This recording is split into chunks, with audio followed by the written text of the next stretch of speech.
Philosopher نے اپنی طرف سے بڑا بمبارڈ قسم کا سوال کیا، تم کیسے پروف کرو گے کہ خدا ہے؟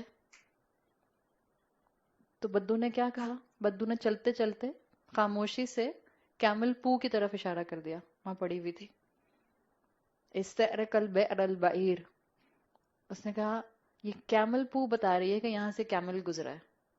اس کائنات کا پرفیکشن مجھے بتاتا ہے دیر از اے سپریم لارڈ، ایک کیپٹل جی سے لکھے جانے والا خدا ہے. سمپل. کسی یونیورسٹی کی ڈگری اس کے پاس نہیں تھی، بٹ تھاٹ پیٹرن ٹھیک تھا اس کا. تو اللہ سے دعا کریں کہ اللہ اس رمضان ہمارا تھاٹ پیٹرن درست کر دے تاکہ ہمارے پرسپیکٹیوز بدلنے لگ جائیں اور ہم اس دین کو اپنی زندگی میں اہمیت دینے لگ جائیں. پھر آپ کو ہر چیز معجزہ نظر آئے گی. یہاں آنا معجزہ، گھر واپس خیریت سے پہنچ جانا معجزہ، اپنی زندگی کے مہینے اور سال گزرنا معجزہ، اپنی نعمتوں کا صحیح جگہ استعمال کرنا معجزہ، اپنی اولاد کے اینگل سے، ان کی حفاظت کے اینگل سے جتنا ہم سوچیں ہمیں ہر دن معجزہ نظر آئے گا. ہم ان کو اللہ کے حوالے کرتے ہیں نا، کتنا ہم ان کو اپنی گودوں میں بٹھا بٹھا کر رکھیں گے؟ اللہ ہی تو حفاظت کرتا ہے، تو ہر دن تو معجزہ ہے. صرف قرآن ہمارا پرسپیکٹیو بدل سکتا ہے. تو دوسرا میننگ یاد رکھیے گا. دوسرا میننگ ہے اس سورج اور چاند کا پرفیکٹ آبجیکٹ ہونا. تیسرا میننگ جو بھی حسبان میں مفسرین بتاتے ہیں، وہ کہتے ہیں کہ کائنات، سورج اور چاند اللہ کی پرفیکٹ فرما برداری کرتے ہیں. بے حسبان جو پرفیکٹلی اسی طریقہ کار پر، اسی کیلکولیشن پر چل رہے ہیں جو اللہ نے ان کو اسائنڈ کر دیا ہے. کائنات اللہ کی فرما برداری کی تصویر. تیسرے میننگ بے حسبان کے آتے ہیں. چوتھا میننگ بے حسبان کا، تیسرا میننگ کیا تھا؟ جو اللہ کی فرما برداری میں اپنی زندگی میں ایک انچ ادھر ادھر نہیں ہوتا ہے. اللہ نے جس کو، سورج کو جو کام بتا دیا سورج وہ کام کرتا ہے، چاند کو جو کام بتا دیا چاند وہ کام کرتا ہے. تو اصل میں انسان کو سنایا جا رہا ہے کہ انسان کو بھی پھر فکر کرنے کی ضرورت ہے. چوتھا مفہوم اس کا لیا جاتا ہے بے حسبان کا آن پرفیکٹ کیلکولیشن کے پوائنٹ آف ویو سے. کل میں نے آپ کو مثال دی تھی 3 چیزوں کی، پھول کی، ارتھ وارم کی اور درخت کی، یاد ہے؟ سورج اور چاند کے لیے بھی بے حسبان میں یہ مفہوم آتا ہے. They are just spending their life according to their nature. اپنی نیچر سے، اپنی ذمہ داری سے ادھر ادھر نہیں ہوتے. تو تھرڈ اینڈ فورتھ از ملتا جلتا مفہوم، لیکن یہ بالکل الگ ہے سمجھنے کے لیے، کیونکہ فطرت انسان میں بھی رکھی گئی ہے.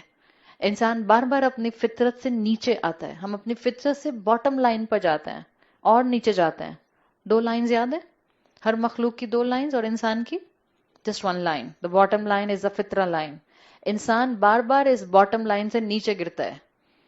تو اللہ نے جو سورج اور چاند کی مثال دی ہے، یہ اپنی نیچر کے مطابق زندگیاں گزار رہے ہیں، یہ اپنی نیچر سے ادھر ادھر نہیں ہوتے.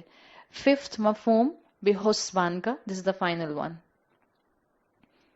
سورہ کہف الحمدللہ ہم سب پڑھتے ہیں. سورہ کہف میں باغ والے کا واقعہ ہم سب کو معلوم ہے کہ اللہ نے ایک شخص کو 2 باغ دیے تھے.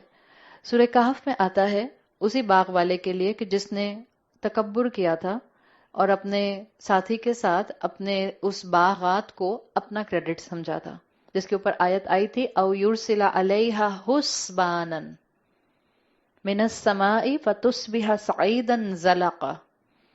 تو اس کے دوست نے کیا کہا تھا کہ ہو سکتا ہے اللہ آسمان سے کوئی آفت بھیجے. حسبانن وہی لفظ ہے جو یہاں بھی حسبانن آیا ہے، سیم ورڈ، صرف آپ کو اس کی اینڈ کی پروننسیشن الگ مل رہی ہے. عربی جاننے والوں کو یہ بات معلوم ہے کہ حسبانن اور حسبانن میں کیا فرق ہے، بٹ ورڈ از سیم.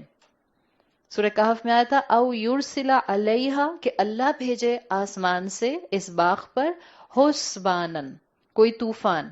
تو حسبانن کا ایک مفہوم، 5th مفہوم مفسرین نے کیا ہے ڈسٹرکشن. اس مفہوم سے دیکھیں گے تو سورج اور چاند ان قریب ڈسٹروائے ہونے والے ہیں. ٹھیک ہے، سورج اور چاند ان قریب ڈسٹروائے ہونے والے ہیں.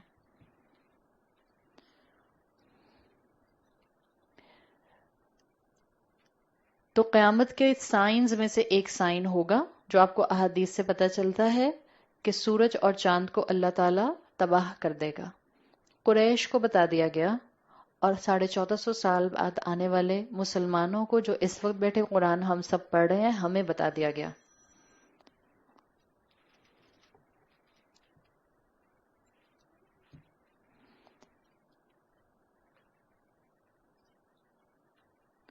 ہمیں بتا دیا گیا کہ سورج اور چاند کا ڈسٹروائے ہونا ایک قیامت کی علامت ہے، لیکن سب سے بڑی قیامت کی علامت آلریڈی ظاہر ہو چکی ہے اگر ہیومن ہسٹری کو آدم علیہ السلام سے دیکھا جائے. وہ سب سے بڑی علامت یہ کہ آخری کتاب قرآن نازل ہو چکا. آخری رسول صلی اللہ علیہ وسلم قریش کے لیے آ چکے تھے اور ہمارے لیے آ کر جا بھی چکے، اور 1450 سال ہو چکے. تو سب سے بڑی علامت جس کو مفسرین قیامت کی بڑی علامتوں میں سے علامت کہتے ہیں وہ یہ کہ قرآن نازل ہو گیا. اب مزید کیا انتظار کرے گا انسان اپنی اصلاح کے لیے؟ چاند کا 2 ٹکڑے ہونا اللہ تعالیٰ آلریڈی ان کو بتا چکا تھا. تو مینشن کیا گیا کہ حسبانن کا ڈسٹرکشن کا مفہوم اگر ذہن میں رکھا جائے تو اللہ تعالیٰ نے یہاں واضح کیا ہے کہ اے انسان تمہارے پاس مہلت کم ہے. تمہارے سر کے اوپر جو سورج موجود ہے اور جو تمہیں رات میں اندھیرے میں کچھ روشنی دینے والا چاند موجود ہے، اللہ جس وقت چاہے اس کو تباہ کر دے. سورہ قمر میں آتا ہے اقتربت الساعہ، آگے کیا آتا ہے وانشق القمر.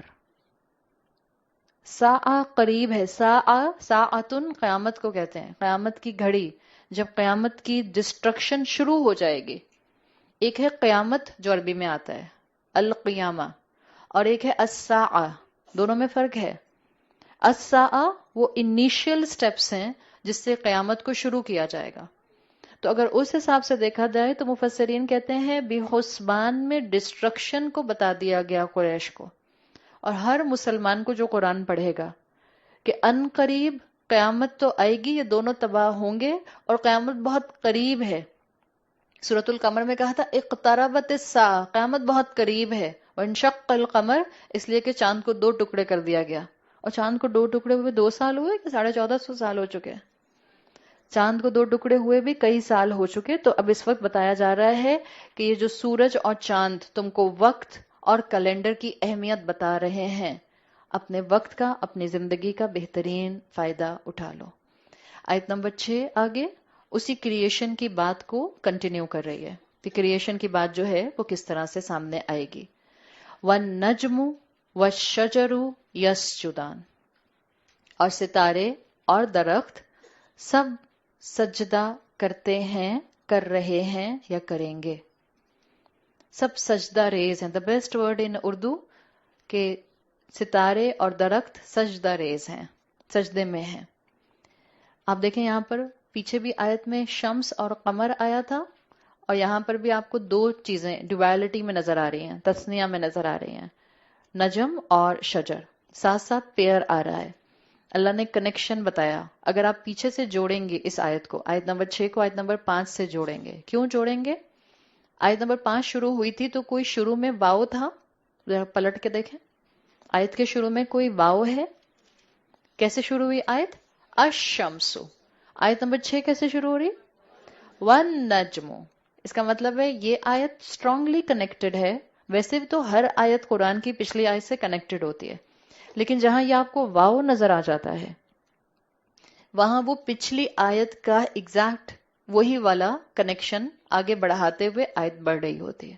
تو جب آپ پچھلی آیت سے بھی حسبان سے واو سے اس کو کنیکٹ کریں گی تو بتایا جا رہا ہے کہ جیسے سورج اور چاند تباہ ہوں گے، اسی طرح سے اور کیا تباہ ہوگا؟ ستارے اور درخت. یہ واو یہ بتا رہا ہے مفہوم، میں آپ کو اپنی طرف سے نہیں بتا رہی. اسکالرز کیا کہتے ہیں؟ واو سے کنٹینیوشن ہو رہا ہے. ستارے اور درخت بھی اسی طرح قیامت سے پہلے تباہ ہو جائیں گے. ظاہر ہے جب وہ گرے گا ستارہ تو وہ سجدہ ریز ہو جائے گا، درخت گرے گا تو سجدہ ریز ہو جائے گا. ایک مفہوم اس کا یہ لیا جاتا ہے یس جدان کا، کہ جب قیامت آئے گی، ڈسٹرکشن ہوگی تو ستارے اور درخت گر جائیں گے بالکل جیسے وہ سجدے میں گرے ہوئے نظر آئیں. ایک مفہوم اس کا یہ لیا جاتا ہے. کیوں ستاروں کی اور درخت کی مثال دی گئی؟ عرب کے لیے رات میں اور دن میں جہاں سورج اور چاند اہمیت رکھتا تھا، چاہے ان کے پاس کوئی سائنس کا علم نہیں تھا لیکن یہ دو آبجیکٹس وہ جانتے تھے. بالکل اسی طرح سے عرب جو باقی دنیا سے کٹے ہوئے تھے، جن کے نیبرز میں بڑی بڑی جائنٹ امپائرز تھیں، رومن اور پرشین امپائرز، جہاں سائنس بہت آگے نکل چکی تھی، میڈیسن بہت آگے نکل گئی تھی. رومنز میڈیسن میں بہت آگے تھے، لیکن آپ دیکھیں کہ یہ عرب بالکل درمیان میں اپنے نیبرنگ کنٹری سے کٹے ہوئے تھے. ان کو ایسی مثالیں دی گئیں جس سے یہ بالکل ایک عام سطحی لیول پر بات سمجھ سکیں. ستاروں کو یہ دیکھتے تھے اس لیے کہ صحرا میں سفر کرتے ہوئے نیویگیشن ان کی ستاروں کے ذریعے ہوتی تھی. آج بھی سٹارز استعمال کیے جاتے ہیں نیویگیشن کے لیے. درخت ان کے لیے بہت خوبصورتی کا باعث ہوتا تھا. صحرا میں ریئرلی درخت ہوتے تھے، جھاڑیاں ہوتی تھیں، بشز ہوتے تھے. تو ان دونوں کو یہ ایڈمائر کرتے تھے.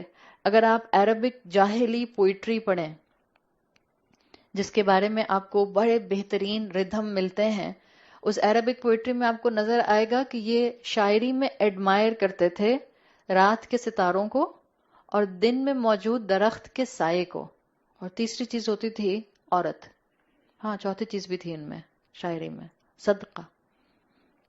عرب کتنے برے تھے، صدقہ بہت کرتے تھے، فلانتھراپسٹ ایکٹیویٹیز بہت کرتے تھے. تو اللہ تعالیٰ نے ان کا بہرحال بہت سے انہی میں سے اللہ نے ایمان والے نکالے، انہی کا دل کھولا. تو اللہ نے وہ اینٹیز ان کو مینشن کی جو ان کے لیے کم سے کم انجوائمنٹ کا سامان تھیں، ان کے لیے خوبصورتی کا سامان تھیں. اللہ نے کہا ایک دن آئے گا تمہاری رات کی خوبصورتی جس پر تم شاعری کرتے ہو وہ ختم ہو جائے گی، جس کے ذریعے تم نیویگیشن کرتے ہو وہ ختم ہو جائے گا. پھر تمہیں راستہ کون دکھائے گا؟ اور ایک وقت آئے گا تمہیں دن کی گرمی میں سایہ دینے والے درخت بھی ختم ہو جائیں گے، پھر تمہیں کون اس وقت بچائے گا؟ تو ایک مفہوم ہے نجم اور شجر میں ڈسٹرکشن کا. دوسرا مفہوم ہے یسجدان میں اطاعت کا. بالکل جیسے حسبان میں آیا تھا دے فالو دیئر نیچر، چاند ہو یا سورج ہو، اسی طرح سے نجم اور شجر they follow their nature too. اللہ نے جس کو جو کام بتایا ہے وہ اسے 1 انچ 1 سینٹی میٹر آگے پیچھے نہیں ہوتا. تو اے انسان، تم سے یہ کام کیوں نہیں ہوتے؟ فرائض پورے کیوں نہیں ہوتے؟ دین کی عبادت، دین کی بات ماننا، دین کے مطابق اپنی زندگی میں چوائسز کرنا، دین والا حال حلیہ اڈاپٹ کرنا تمہیں گلے کا پھندا کیوں لگتا ہے؟ تو اللہ کانسٹنٹلی انسانوں کو جھنجھوڑ جھنجھوڑ کر ہر آیت میں یہ بات مینشن کر رہے ہیں. دوسرا مفہوم یسجدان میں ہے اطاعت کا اینگل، کہ ستاروں کا اپنی جگہ پر کئی ہزاروں سال سے قائم رہنا اور درخت کا سایہ دیتے رہنا بغیر اس کے دیکھے کہ اس کے درخت کے سائے میں گناہ گار بیٹھتا ہے یا مومن بیٹھتا ہے. فرض کریں بہت اچھا سا بڑا اچھا شیڈ والا درخت ہے، ایک گناہ گار شخص گیا، درخت نے فوراً امبریلا کی طرح اپنی برانچز بند کر لی، میں نہیں بیٹھنے دوں گا یہاں پہ تمہیں. اور کوئی بہت نیک انسان آیا تو اس نے اپنی برانچز امبریلا کی طرح اور پھیلا لیں. ہم انسانوں کو یوزلی ایسے ہی ڈیل کرتے ہیں. جو ہمیں پسند ہوتا ہے ہم اس کے گلے لگ لگ کے، اس کی تعریفیں کر کر کے، اس کو دعائیں دے دے کر تھکتے نہیں. اور جو پسند نہیں ہوتا میں تو دیکھنا بھی نہیں چاہتی. ایسا نہیں ہوتا. مومن اپنی نیچر کے مطابق، رب کے بتائے ہوئے کلام کے مطابق سب کے ساتھ ڈیسنٹ معاملہ کرتا ہے. یاد رکھیں ہمارا مشن ہے انشاءاللہ کہ ہم 20 دن کے بعد جب یہاں سے نکلیں گے تو ہماری زندگیوں میں ہر چوائس میں گریس ہوگی. عدل کا معاملہ نہیں، عدل کو چھوڑ کر گریس کا معاملہ کریں گے. انسانوں کو زیادہ دینے والے بنیں گے. We want to be at the giving end. بہتر ہے، I know it's very difficult, لیکن یہ جملہ اگر آپ کبھی لکھ لیں کہیں پر اور کہیں مشکل میں پڑھیں تو آپ کو بہت تسلی دے گا. بہتر ہے انسان قیامت کے دن مظلوم بن کر اٹھے بجائے اس کے کہ ظالم بن کر اٹھے. اس لیے کہ اس دن جج وہ ہوگا جس نے اگر عدل کا معاملہ کیا تو پھر ظالم بننے والا بچ نہیں سکتا. تو بہتر ہے انسان دنیا میں اپنا حق چھوڑ دے، بہتر ہے انسان دنیا میں گیونگ اینڈ پر رہے، بہتر ہے انسان آخرت میں مظلوم بن کر اٹھے. تاکہ اللہ کی رحمت اور جو زیادہ جوش میں آ جائے.